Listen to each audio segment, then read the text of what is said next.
Aí vocês podem até me questionar e me perguntar assim, espera um pouco, Tiagão. Não, amigo, você se confundiu. Não é escravos de Cristo, é servos de Cristo. Aí você pode trocar, servos de Cristo Jesus, viver é Cristo, e o morrer é lucro. Tadinho dele, se confundiu. Não, é exatamente este o tema desta prédica. Escravos de Cristo Jesus, o viver é Cristo e o morrer é lucro. Eu não vou pedir que tenham calma, mas que compreendam. E veremos o porquê. Amém? Portanto, o estudo é centrado em Filipenses. Praticamente o livro inteiro. E passando por outros textos no decorrer da mensagem. Então peço que abra em Filipenses. Deixa aberto Filipenses. Mas nós vamos ler Filipenses 1 e 2, 20 a 24, 29, 3 a 14.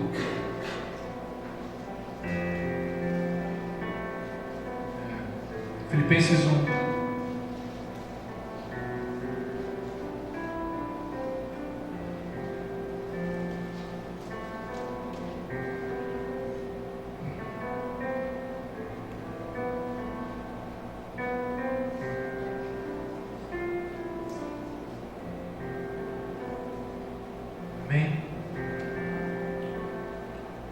Verso 1 e 2.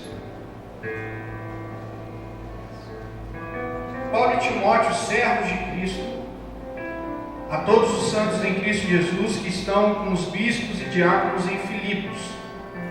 Graça e paz a vós outros, da parte de Deus, nosso Pai, e do Senhor Jesus Cristo. Guarda essa expressão, servos de Cristo. Paulo e Timóteo, servos de Cristo. Mas com relação ao tema, vou começar de trás para frente. O tema é escravos de Cristo, o viver é Cristo e o morrer é lucro. Vamos pegar primeiro o viver é Cristo e o morrer é lucro, para depois entender a questão de somos escravos de Cristo Jesus. Amém? Verso 20. Filipenses 1, 20. Aguardo com ansiedade e grande esperança que em nada serei decepcionado.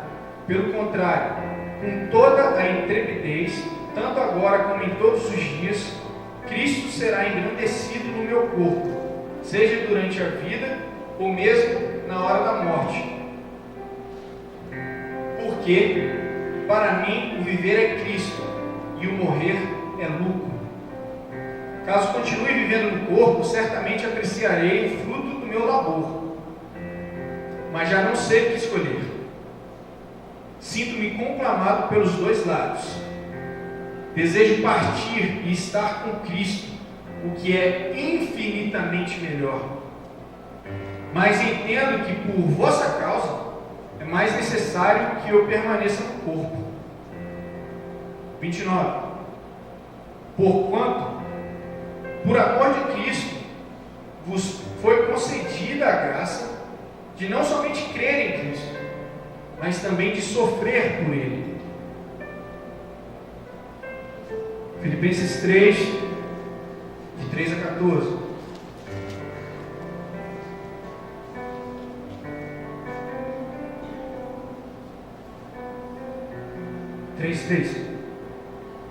Porquanto nós é que somos a própria circuncisão, todos nós que adoramos pelo Espírito de Deus, que nos gloriamos em Cristo Jesus e não depositamos confiança alguma na carne. Que nos gloriamos em Cristo Jesus e não depositamos confiança alguma na carne. 4. Embora eu também tivesse razões para alimentar tal convicção.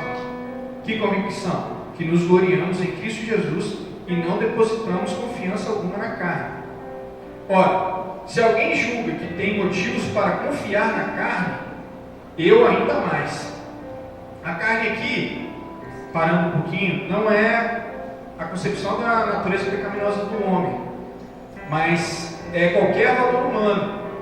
tudo que importa para o homem secular ou para nós mesmos.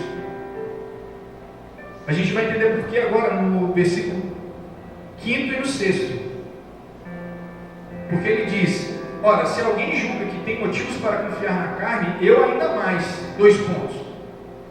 Circuncidado no 8º dia de vida, filho da descendência de Israel, da tribo de Benjamim, hebreu de hebreus. Quanto à lei, fui fariseu. Quanto ao zelo, persegui a igreja. Quanto à justiça que há na lei, irrepreensível. Então a gente vê aqui que Paulo está dando um testemunho da vida dele. E ele está dizendo do período anterior ao impacto de Cristo na vida dele, ao chamamento de Jesus a ele. Se fosse para ele se gloriar na carne, ele teria as totais razões, as maiores razões para isso. Porque ele era fera demais. Ele era doutor da lei, sabia tudo da lei, ele era irrepreensível na lei. Ele foi fariseu e ele era judeu de sangue, de descendência. E ele era do povo escolhido por Deus, da terra escolhida por Deus, Israel. Então ele tinha todas as razões, todos os motivos para se gloriar. Às vezes mesmo até após o impacto de Cristo na vida dele. 7. Aí aqui que é interessante. Todavia, o que para mim era lucro, o que era lucro? Versículo 5º e 6º, tudo que ele falou que era. O que para mim era lucro, passei a considerar como prejuízo por causa de Cristo.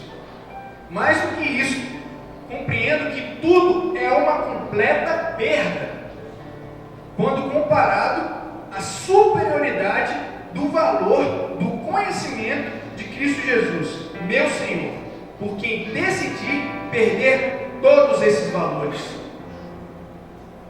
os quais considero como esterco, a fim de ganhar Cristo e ser encontrado nele, não tendo por minha a justiça que procede da lei, porque ele tinha essa justiça que procede da lei, mas sim é que é outorgada por Deus mediante a fé, para conhecer Cristo e o poder da sua ressurreição e a participação nos seus sofrimentos, identificando-me com ele na sua morte, com o propósito de, seja como for a ressurreição dentre os mortos, não importa como será a ressurreição dentre os mortos, nela estar presente, com o propósito de nela estar presente, seja como for a ressurreição dentre os mortos.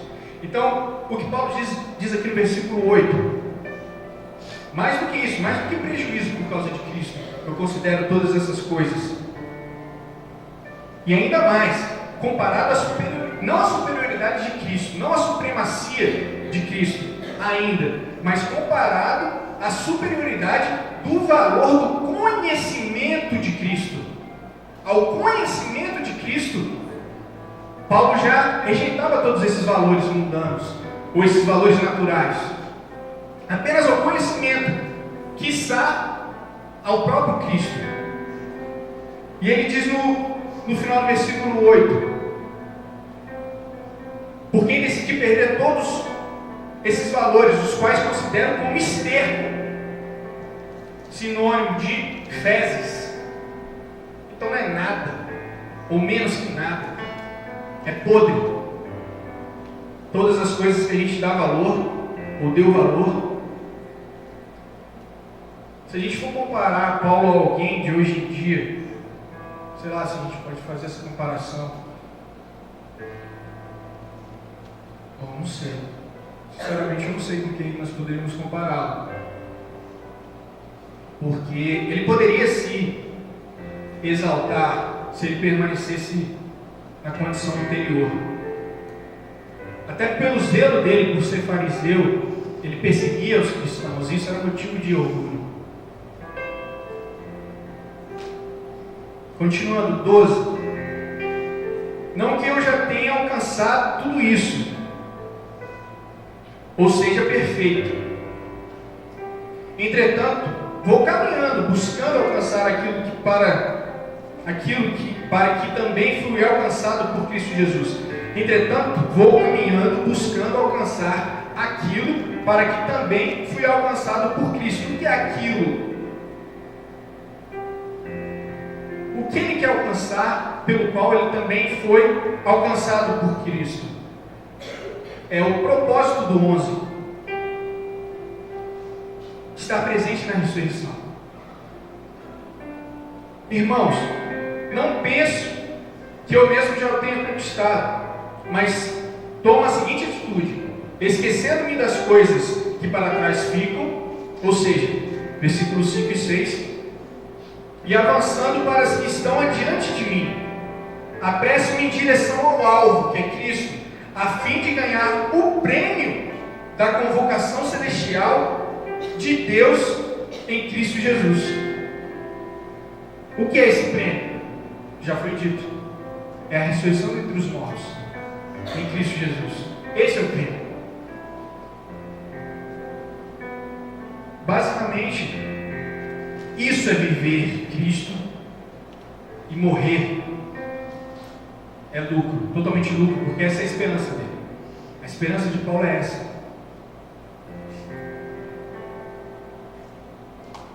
Bom, como eu disse, eu comecei de trás para frente, propositadamente, com o que significa viver Cristo e morrer é lucro.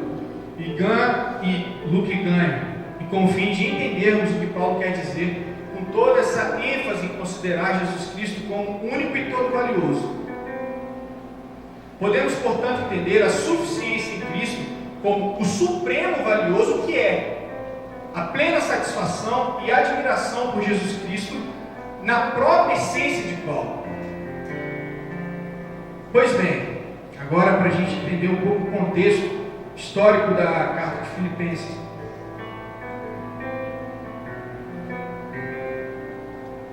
É uma carta escrita aos filipenses em Filipos, na Macedônia. Tal carta foi escrita quando o apóstolo Paulo estava preso. Os estudos mais confiáveis afirmam que Paulo estava preso em Roma por volta do ano 60 depois de Cristo.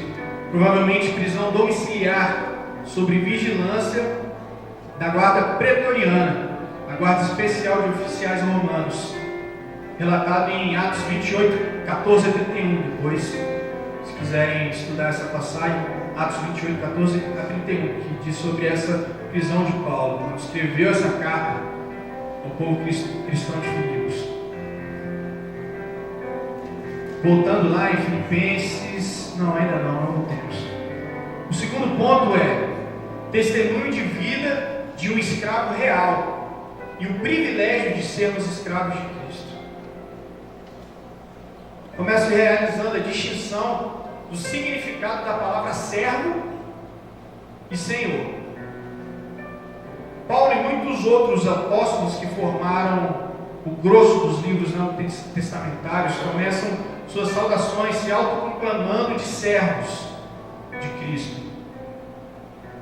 Não tão felizmente assim, e muito provavelmente por um contexto histórico-cultural, os livros canônicos foram traduzidos em conformidade ou a fim de evitar os preconceitos, os conceitos preconcebidos e medos sociais. Na verdade, a distinção que faremos aqui é entre servo e escravo. E este é um exemplo clássico que, aqui sim, infelizmente, afeta a compreensão e entendimento da relação da submissão do homem a Deus Pai e Deus Filho.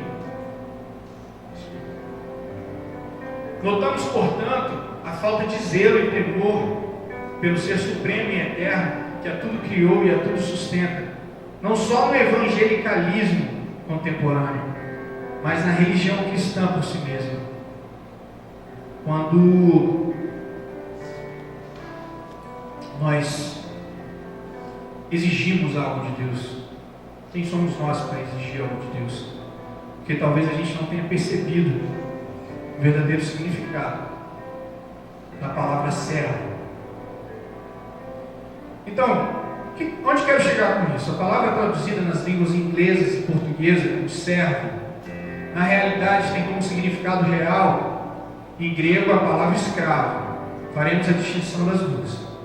Hoje em dia, na maioria das traduções, aparece servos, mas a palavra no original grego é doulos, ou doulos, do verbo dio, que significa propriamente escravo.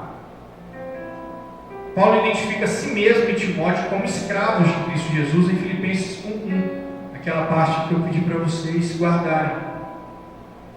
É interessante notar que escravo é uma das autodesignações preferidas dos apóstolos e outros autores das Escrituras. Tiago invoca esse título para si no verso de abertura de sua epístola, Tiago 1:1.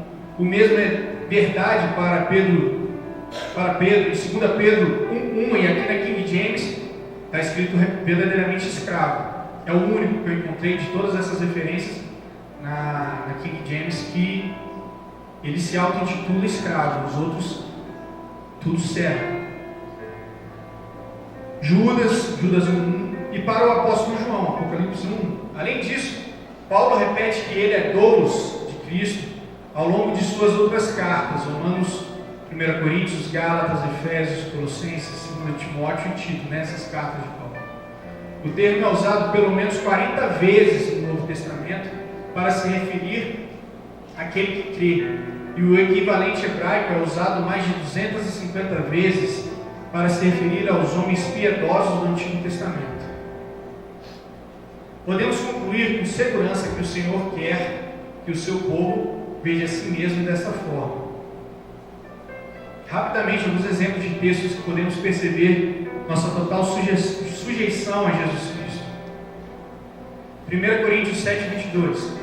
Pois aquele que sendo escravo foi chamado pelo Senhor é liberto e pertence ao Senhor. Semelhantemente, aquele que era livre quando foi chamado é escravo de Cristo. Efésios 6:6. Obedeçam-lhes, não apenas para agradá-los, isso eles estavam se referindo aos escravos verdadeiramente, os escravos naturais.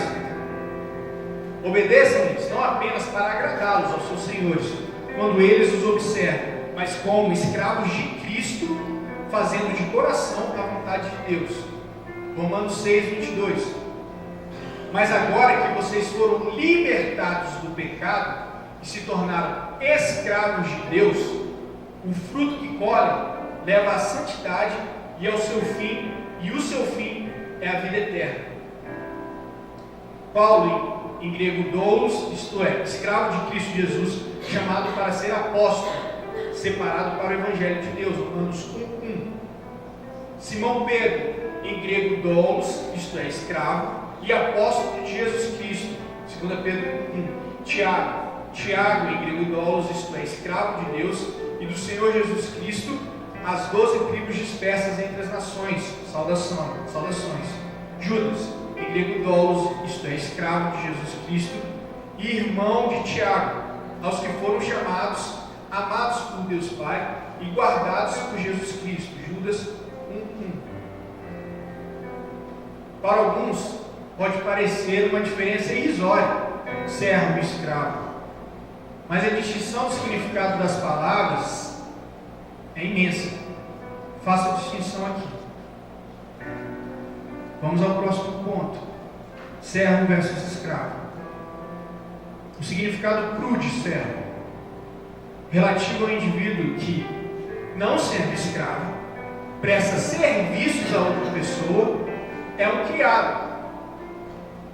Podemos até perceber que aqui em Brasília, a grande maioria dos jovens disputam acirradamente com vistas a serem servos remunerados, a saber, os concursos públicos, os servidores públicos.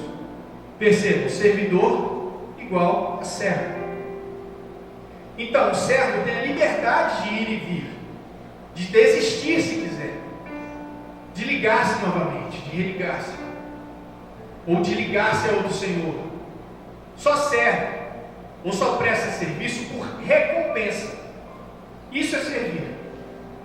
Significado agora cru de escravo, dependente, dominado dominado por um sentimento, uma ideia, cativo, o que vive em absoluta sujeição a outrem.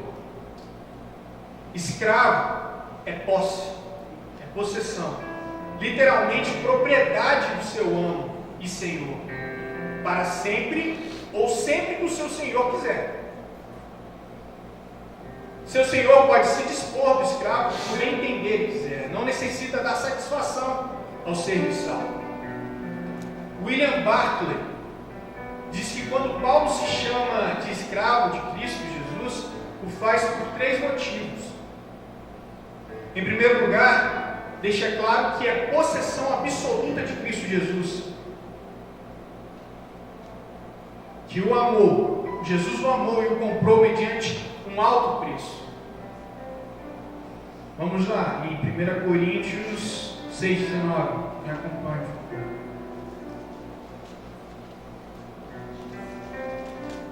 1 Coríntios 6, 19 e 20.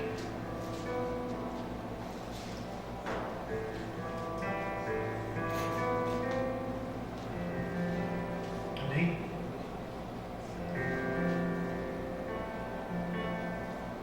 Coríntios 6, 19. Ou ainda não entendeis que o vosso corpo é santuário do Espírito Santo, que habita em vós, o qual tendes da parte de Deus, e que não pertenceis a vós mesmos, pois fostes comprados por alto preço. Portanto, glorificai a Deus no vosso próprio corpo. Por isso não pode pertencer a mais ninguém, a não ser de Jesus Cristo, e nem a você mesmo, porque você foi comprado com alto preço. Você é propriedade exclusiva dele. Em segundo lugar, eu disse 3 pontos de William Barclay. Ele deixa claro que o escravo deve a Cristo obediência absoluta. O escravo não tem vontade própria. Sua vontade é fazer a vontade do seu Senhor. As decisões do seu Senhor são as que regem a sua vida. Paulo não tem outra vontade senão a de Cristo, senão a vontade de Cristo. Seu projeto de vida é obedecer a Ele. Em terceiro lugar, ele deixa claro que ser escravo de Cristo é a maior honra. Esse é o mais elevado dos títulos. A escravidão cristã não é uma sujeição humilhante e degradante.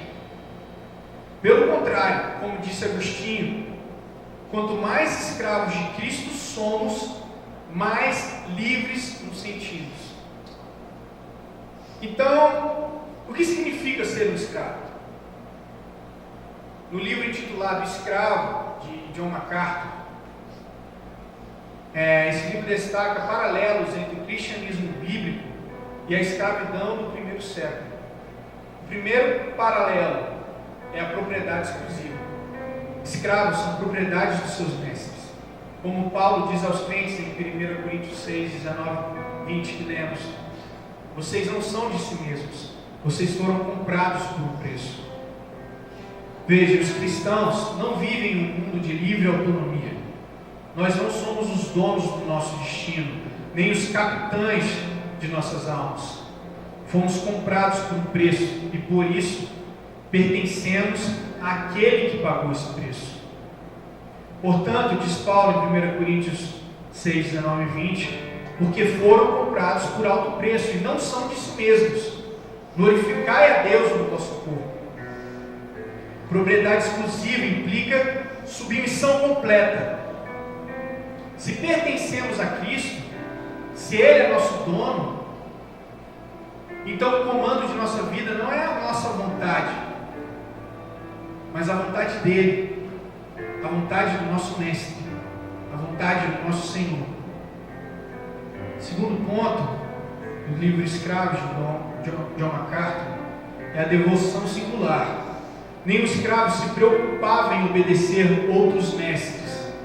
Sua principal preocupação era com a realização da vontade daquele a quem ele pertencia. Nosso mestre, o próprio Senhor Jesus, nos lembra em Mateus 6, 24: ninguém pode servir a 2 senhores, porque ou há de odiar a um e amar o outro, ou se dedicará a um e desprezar o outro. há outra opção. Em quarto lugar, o escravo também é marcado por uma total dependência. Ele era completamente dependente de seu dono para a provisão das necessidades básicas da vida. Da mesma forma, o cristão deve humildemente depender inteiramente da benevolência de nosso mestre e de nenhuma maneira de nós mesmos ou de outra coisa qualquer.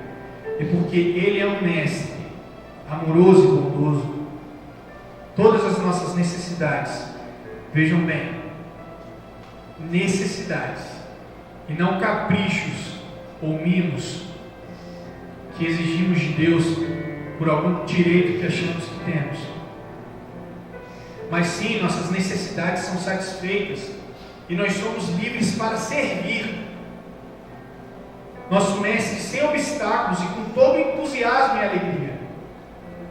E o quinto ponto, o escravo é pessoalmente responsável perante seu mestre. E da mesma forma, Cristo é aquele a quem vamos responder, aquele a quem vamos prestar contas. E essa realidade será influenciada por como nos comportamos agora. 2 Coríntios 5, 9 e 10.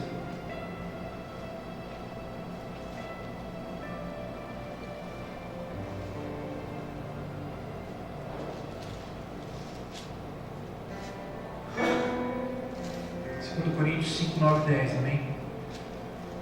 Por isso temos a ambição de lhe sermos agradáveis, quer estejamos vivendo nesse corpo, quer o deixemos.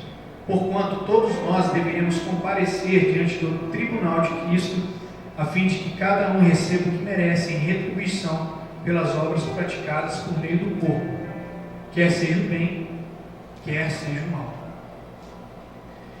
Então, espero que reconheçam e entendam que a escravidão a Cristo não é um trabalho penoso. O fardo do nosso Senhor é leve. Este não é um relacionamento tirânico e despótico, alimentado pelo medo e submissão forçada.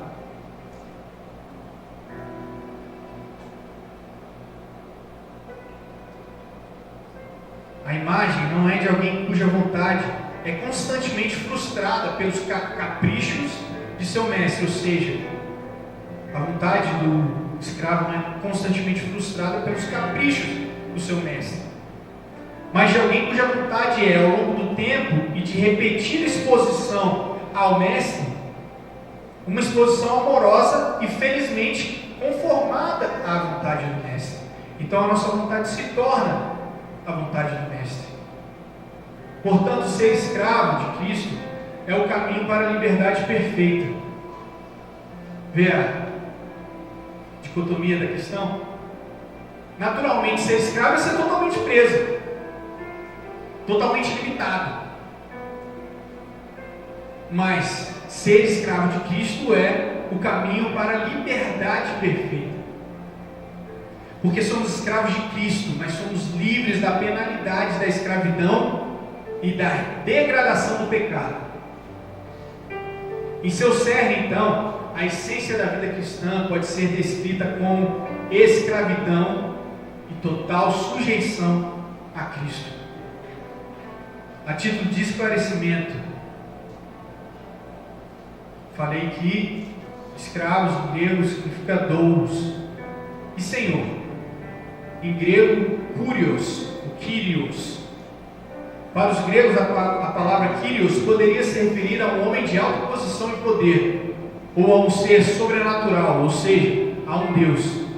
A palavra é usada na Septuaginta, a tradução grega do Antigo Testamento hebraico. No lugar do nome hebraico Javé ou Jeová, e no Novo Testamento para comunicar a ideia hebraica de Deus como Senhor. A palavra é utilizada 640 vezes no Novo Testamento, como uma referência a Deus.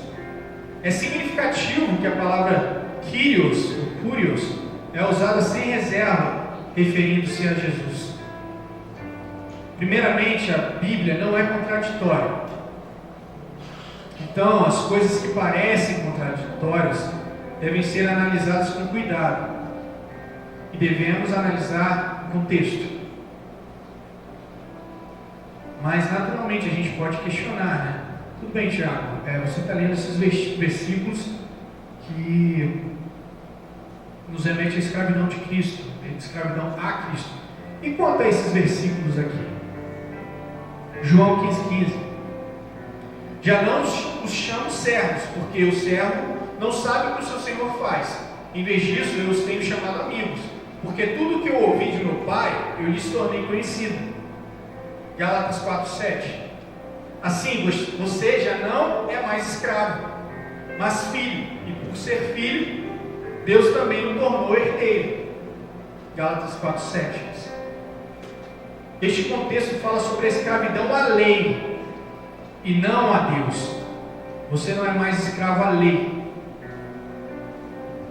Não somos mais escravos da lei. Temos o direito e o privilégio de sermos chamados de filhos de Deus. Isto não exclui que somos escravos da vontade e da supremacia deste Deus. Novamente, em João 15,15, quando diz que não os chamo servos, porque o servo não sabe o que o seu Senhor faz, em vez disso eu os tenho chamado amigos, porque tudo que eu ouvi de meu Pai, eu lhes tornei conhecido. Não há contradição nas Escrituras aqui. Há complementaridade. Se a Bíblia declara que somos escravos e pronto, acabou. Afinal, qual o sentido em dizer que Cristo é nosso Senhor e Rei, se não somos escravos? Contudo, este gracioso Rei, Senhor, nos dá o privilégio de sermos chamados de amigos, de sabermos de seus planos. Isso sem contar as outras infinitas bênçãos nas regiões celestiais em Cristo Jesus. E mais ainda, ter a Cristo como Senhor e a espera de viver em sua glória eternamente. Não há nada que se compare a isso.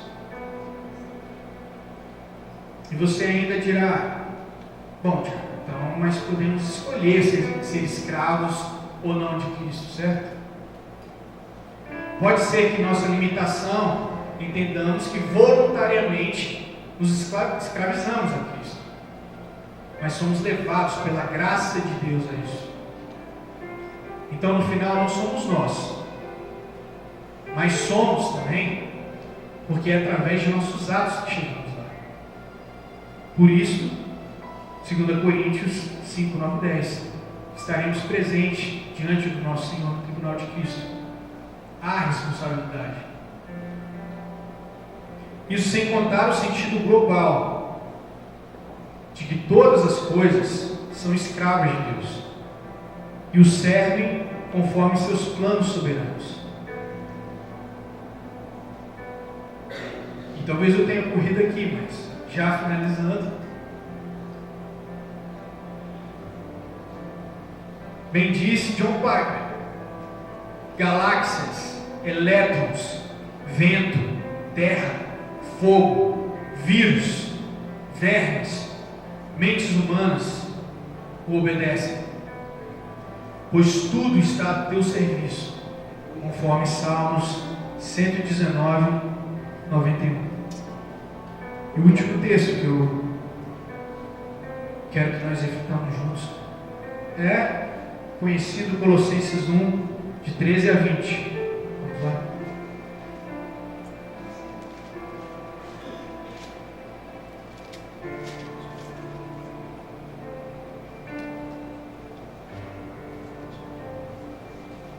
Colossenses 1, de 13 a 20. O título é: A Suprema Pessoa de Cristo. Ele nos resgatou do domínio das trevas e nos transportou para o reino do seu Filho amado.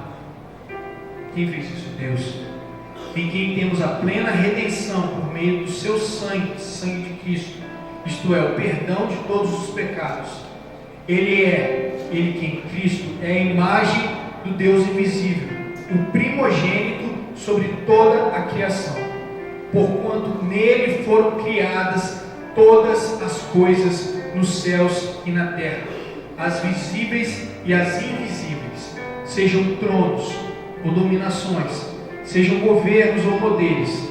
Tudo foi criado por Ele e para Ele. Ele existe antes de tudo o que há, e nele todas as coisas subsistem. Todas as coisas existem sob o seu comando. Ele é a cabeça do corpo, que é a igreja. Ele é o princípio e o primogênito dentre os mortos, a fim de que em absolutamente tudo tenha a supremacia. Porquanto foi do agrado de Deus que nele habitasse toda a plenitude, e por intermédio dele reconciliasse consigo todas as coisas, tanto as que estão na terra quanto as que estão nos céus, estabelecendo a paz pelo seu sangue vertido naquela cruz. Glória somente, exclusivamente ao nosso Deus eternamente. Solos Cristos, toda glória, toda honra, todo poder a esse Jesus maravilhoso. Ele é tudo. Ou temos tudo, ou nós não temos nada. Não importa o quanto nós somos inteligentes ou nos achamos capazes, ou quanto nós nos achamos incapazes de fazer algo.